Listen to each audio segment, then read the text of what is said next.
नमस्कार विद्यार्थी मित्र आणि मैत्रिणींनो, मी प्राध्यापक एस देशमुख सर्वांना प्रथमतः नमस्कार करतो। आपण सर्वजण सावित्रीबाई फुले पुणे विद्यापीठामध्ये पदवीच्या प्रथम वर्षासाठी शिकत आहात वेगवेगळ्या महाविद्यालयांमध्ये। हे करत असताना आपण FY BA, FY BCom, FY BSc, FY BCS अथवा FY BCA या 5 शाखांमध्ये वेगवेगळ्या 5 शाखांमध्ये शिकत आहात। या वर्षी म्हणजे शैक्षणिक वर्ष सन 2020-2021 या नवीन शैक्षणिक वर्षात आपल्याला नवीन 1-2 क्रेडिटचा विषय अर्थात डेमोक्रेसी, इलेक्शन आणि गव्हर्नन्स या नावाचा एक विषय कंपल्सरी आहे, सक्तीचा आहे।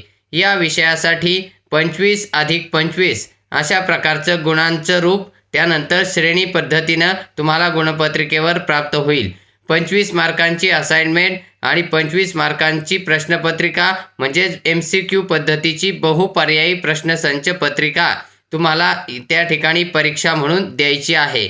परीक्षेच्या संदर्भामध्ये 25 गुणांच्या संदर्भाने आपण प्रथम क्रमांकाचं डेमोक्रेसी हे प्रकरण अभ्यासलेलं आहे। त्यावर कोणकोणते अपेक्षित प्रश्न आहेत याची चर्चा केलेली आहे। आता आपण प्रकरण क्रमांक 2 इलेक्शन अर्थात डिसेंट्रलायझेशन असं जरी नाव असलं प्रकरण क्रमांकाचं 2 नंबरच्या, तरी इलेक्शन हा त्याच्यात भाग मुख्य आहे। इलेक्शन म्हणजे निवडणुका, डिसेंट्रलायझेशन म्हणजे विकेंद्रीकरण सत्तेचं किंवा एक प्रकारच्या सत्तेच्या वेगवेगळ्या प्रकारांचं विकेंद्रीकरण, विभाजन।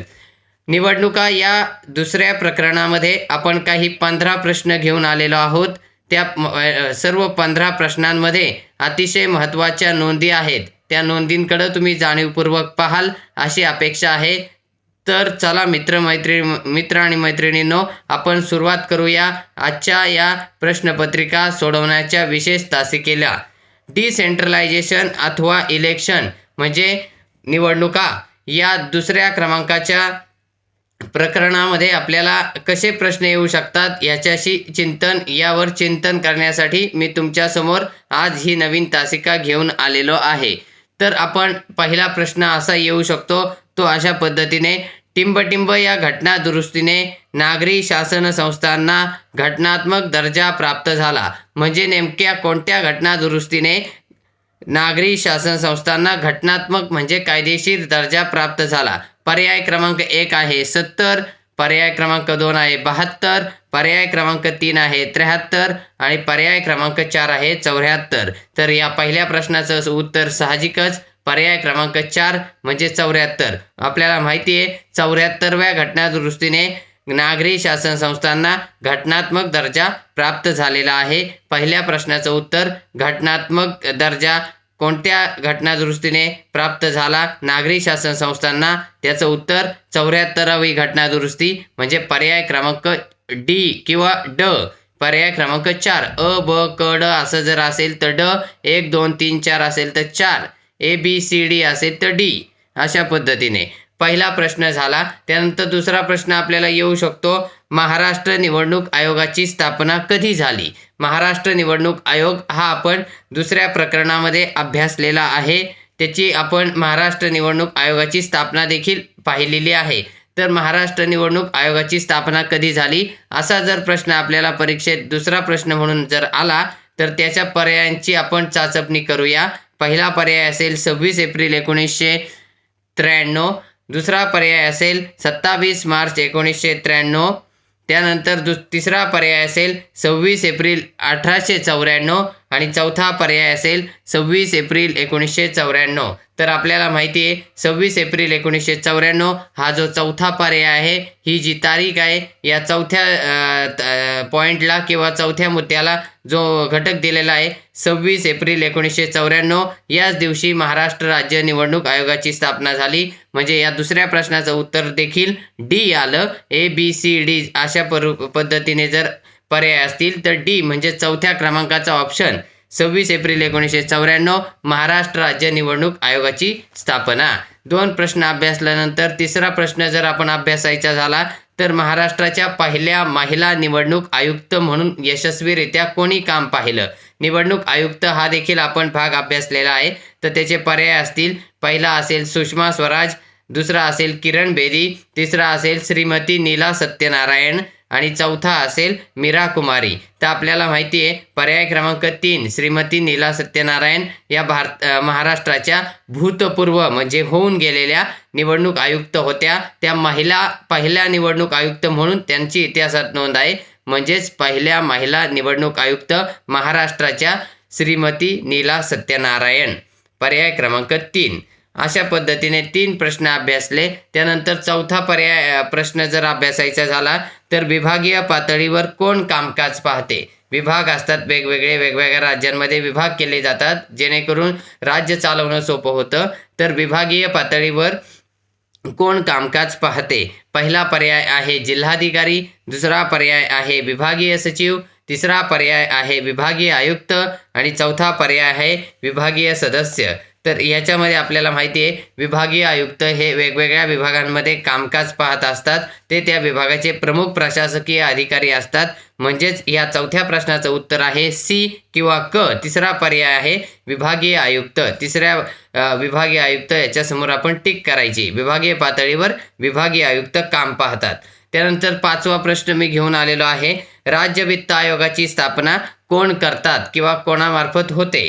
तर पहिला पर्याय आहे मुख्यमंत्री, दुसरा पर्याय आहे राष्ट्रपती, तिसरा पर्याय आहे राष्ट्राध्यक्ष आणि चौथा पर्याय आहे राज्यपाल. तर आपल्याला माहिती आहे राज्य वित्त आयोग आपण अभ्यासला, त्यांची निवड किंवा त्यांची स्थापना ही राज्यपालांमार्फत होते. म्हणजे राज्यपाल हा जो चौथा पर्याय आहे तो ह्या 5व्या प्रश्नाचं उत्तर आहे.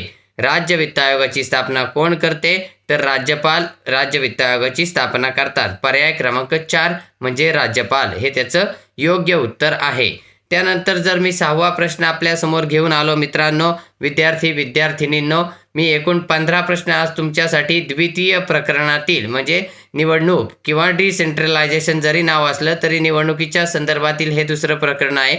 इलेक्शन नाव आहे त्याचं इंग्रजीमध्ये. पहिलं होतं लोकशाही, त्याला आपण डेमोक्रेसी म्हणालो. तर 5 प्रश्न आपण इथं अभ्यासले आहेत. त्यानंतर जर आपल्याला 6वा प्रश्न अभ्यासायचा झाला तर राज्य निवडणूक आयोगाचा कालावधी किती असतो. कालावधी किती प्रश्न विचारलाय. राज्य निवडणूक आयोगाचा कालावधी किती. तर पहिला पर्याय आहे 1 वर्ष, दुसरा पर्याय आहे 2 वर्ष, तिसरा पर्याय आहे 6 वर्ष आणि चौथा पर्याय आहे 5 वर्ष. तर आपल्याला माहिती आहे राज्य निवडणूक आयुक्त किंवा आयोग हा 5 वर्षांचा कालावधी असतो त्यांच्यासाठी. त्यामुळे पर्याय क्रमांक 4 होईल. 5वा पर्याय क्रमांक 4 होईल 5 वर्षे. राज्य निवडणूक आयोगाचा कालावधी 5 वर्षे. 6 प्रश्न इथे अभ्यासलेले आहेत आपण. 7वा प्रश्न जर आपल्याला घेऊन यायचा झाला तर शांताराम घोलप हे महाराष्ट्राचे कितवे वित्त आयोग होते किंवा आयुक्त होते.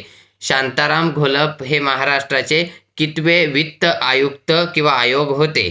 त्यामध्ये पहिला पर्याय आहे 4, दुसरा पर्याय आहे 5, तिसरा पर्याय आहे 1 आणि चौथा पर्याय आहे 3. कितवे आयुक्त होते शांताराम घोलप. तर आपल्याला माहिती महाराष्ट्राचे पहिले वित्त आयुक्त किंवा आयोग म्हणून त्यांची इतिहासात नोंद आहे. त्यांचं काम उल्लेखनीय होतं म्हणजे ते महाराष्ट्राचे पहिले वित्त आयोग होते.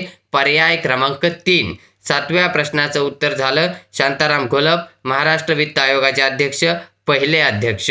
त्यानंतर जर 8वा प्रश्न आपण घेऊन आलो तुमच्यासमोर.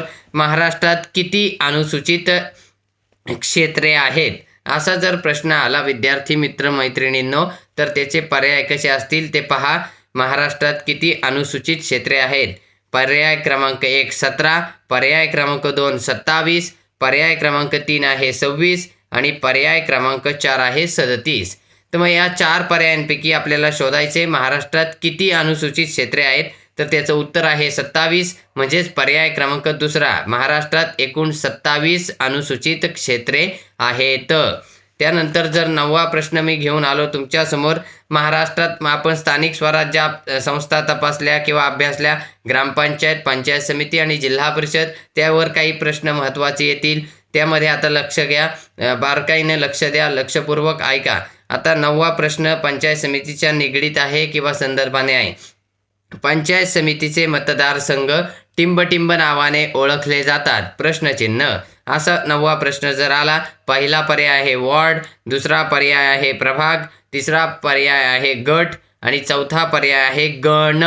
तर आपल्याला माहिती आहे पंचायत समिती त्याचे मतदारसंघाला आपण म्हणतो गण, म्हणजे या प्रश्नाचं 9व्या प्रश्नाचं उत्तर आहे गण. पर्याय क्रमांक डी किंवा पर्याय क्रमांक 4 चौथा पर्याय आहे गण.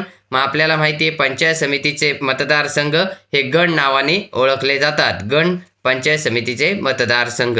त्यानंतर जर 10वा प्रश्न मी तुमच्यासमोर घेऊन आलो विद्यार्थी मित्रमैत्रिणींनो, तर तो असा असू शकतो, ग्रामपंचायतीचा कारभार शासनाचा व्यक्ती किंवा शासनाचा प्रतिनिधी म्हणून कोण पार पाडते? मग शासकीय माणूस ग्रामपंचायतीचं कामकाज कोण पार पाडतो? त्या व्यक्तीचं पद काय? तर पहिला पर्याय आहे सरपंच, दुसरा पर्याय आहे ग्रामसेवक, तिसरा पर्याय आहे विस्तार अधिकारी आणि चौथा पर्याय आपल्यासमोर येऊ शकतो मुख्य कार्यकारी अधिकारी. तर या 4 पर्यायांपैकी आपल्याला माहिती आहे ग्रामपंचायतीत कोण कामकाज पाहतं सरकारी अधिकारी म्हणून? तर ग्रामसेवक. म्हणजे पर्याय क्रमांक 2 ग्रामसेवक ग्रामपंचायतीचा प्रशासकीय प्रमुख असतो किंवा शासनाची व्यक्ती म्हणून ग्रामपंचायतीचा कारभार करण्याचं काम ग्रामसेवक करतो. म्हणजे या 10व्या प्रश्नाचं उत्तर झालं बी किंवा 2 म्हणजेच ग्रामसेवक. जर 11वा प्रश्न अशा पद्धतीने आला, महाराष्ट्र राज्याचे अर्थमंत्री म्हणून सध्या कोण काम करत आहे किंवा कामकाज पाहत आहे? तर महाराष्ट्राची जनरल माहिती आपल्याला हवी, वित्त आयोग माहिती हवा, गृहमंत्री हवेत, अर्थमंत्री हवेत, सगळ्या गोष्टींची थोडीशी माहिती हवी. विद्यापीठाचा मुळातच हेतू हा विषय सर्वांना सक्तीचा करण्यामागं हा आहे की तुम्हाला समाजभान जागृत झालं पाहिजे, आजूबाजूच्या ज्या लोकशाही यंत्रणा आहेत, संस्था आहेत, शासन कसं चालतं हे कळालं पाहिजे. याच्या अनुषंगाने काही प्रश्न आहेत.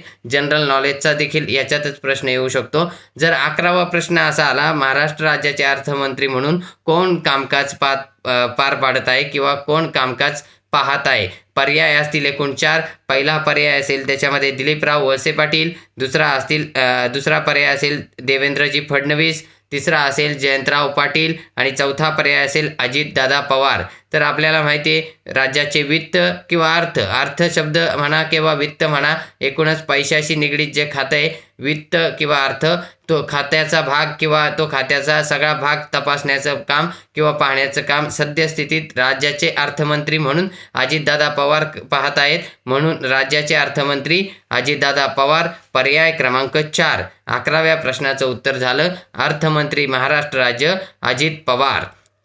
त्यानंतर 12वा जर प्रश्न आपल्यासमोर असा आला, भारताचे टिंबटिंब म्हणून मध्ये आपल्याला पद भरायचं आहे. भारताचे टिंबटिंब म्हणून रामनाथ कोविंद जबाबदारी पार पाडत आहेत. मग आता रामनाथ कोविंद कोण आहेत भारताचे ते आपण शोधायचे. पहिला पर्याय आहे पंतप्रधान, दुसरा पर्याय आहे सरन्यायाधीश, तिसरा पर्याय आहे राष्ट्रपती आणि चौथा पर्याय आहे उपराष्ट्रपती. तर आता रामनाथ कोविंद भारताचे महामहिम राष्ट्रपती आहेत हे आपल्याला माहिती. म्हणजे पर्याय क्रमांक 3 राष्ट्रपती इथं आपण क्लिक करायचे किंवा ते योग्य उत्तर म्हणून तिथं नोंद करायची. 12वा प्रश्न आहे, भारताचे रामनाथ कोविंद हे काय आहेत? तर भारताचे ते राष्ट्रपती आहेत. पर्याय क्रमांक 3 राष्ट्रपती. त्यानंतर जर 13वा प्रश्न मी तुमच्यासमोर घेऊन आलो, जिल्हा परिषदेच्या संदर्भामध्ये जिल्हा परिषदेचा प्रशासकीय प्रमुख कोण असतो किंवा प्रशासकीय प्रमुख म्हणून कोण कामकाज पाहतं? तर पहिला पर्याय आहे विस्तार अधिकारी, दुसरा पर्याय आहे गटविकास अधिकारी, तिसरा पर्याय येऊ शकतो विभागीय आयुक्त आणि चौथा पर्याय आपल्यासमोर येऊ शकतो परीक्षेमध्ये मुख्य कार्यकारी अधिकारी. मग आता जिल्हा परिषदेचा प्रशासकीय प्रमुख किंवा प्रशासनाचं काम मुख्य कोण पाहतं? तर आपल्याला माहिती जिल्हा परिषदेचे मुख्य कार्यकारी अधिकारी. म्हणजे या 13व्या प्रश्नाचं उत्तर आहे चौथा पर्याय मुख्य कार्यकारी अधिकारी. त्यानंतर जर 14वा प्रश्न घेऊन आलो मी तुमच्यासमोर तर तो कशा पद्धतीने येऊ शकतो? मित्रांनो 15 प्रश्न एकूण अपेक्षित दुसऱ्या प्रकरणावर म्हणजे इलेक्शनच्या संदर्भामध्ये आहेत. त्यापैकी आपण 13 अभ्यासले. आता 14वा प्रश्न अभ्यासूया.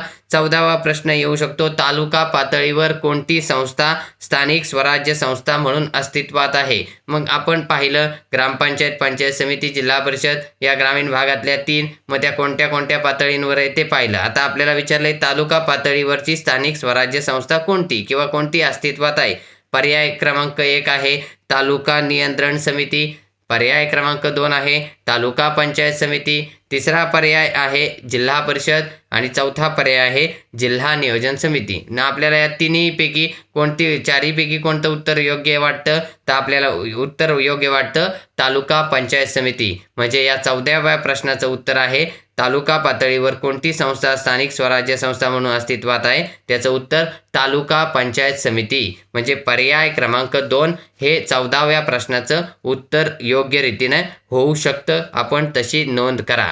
त्यानंतर शेवटचा प्रश्न क्रमांक 15 जर मी तुमच्यासमोर घेऊन आलो, भारताचे गृहमंत्री सद्यस्थितीत कोण आहेत किंवा सध्या भारताचे गृहमंत्री म्हणून कोण कामकाज पाहत आहे, किंवा असंही येऊ शकतं गृह खात्याचा संपूर्ण भारताचा कारभार कोण पार पाडत आहे किंवा कोण पाहत आहे, भारताचे गृहमंत्री कोण. साधा सोपा प्रश्नचिन्ह आलंय. पर्याय ऐकून घ्या. 4 पर्याय असतील. पहिला असेल त्या ठिकाणी आपल्याला पहिला पर्याय असू शकतो अनिल देशमुख. त्यानंतर दुसरा पर्याय असू शकतो राजनाथ सिंग. तिसरा पर्याय असू शकतो अमित शहा आणि चौथा पर्याय असू शकतो दिलीपराव वळसे पाटील. मग आपल्याला माहिती आहे भारताचं संपूर्ण देशाचं गृह खातं तपासण्याचं, अभ्यासण्याचं किंवा किंबहुना मी म्हणेन गृह खातं सांभाळण्याचं काम आपल्या सद्यस्थितीमध्ये अमितजी शहा पाहत आहेत. म्हणजे पर्याय क्रमांक 3 हे या 15व्या प्रश्नाचं उत्तर भारताचे गृहमंत्री आदरणीय अमितजी शहा. पर्याय क्रमांक 3. अशा पद्धतीने आपण एकूण 15 प्रश्नांचा धावता आढावा प्रश्नपत्रिकेच्या संदर्भाने परीक्षेसाठी अपेक्षित प्रश्न म्हणून घेतलेला आहे. सर्व विद्यार्थिनींना परीक्षेसाठी खूप साऱ्या शुभेच्छा. इथंच मी तुम्हा सर्वांची रजा घेतो. मनःपूर्वक धन्यवाद.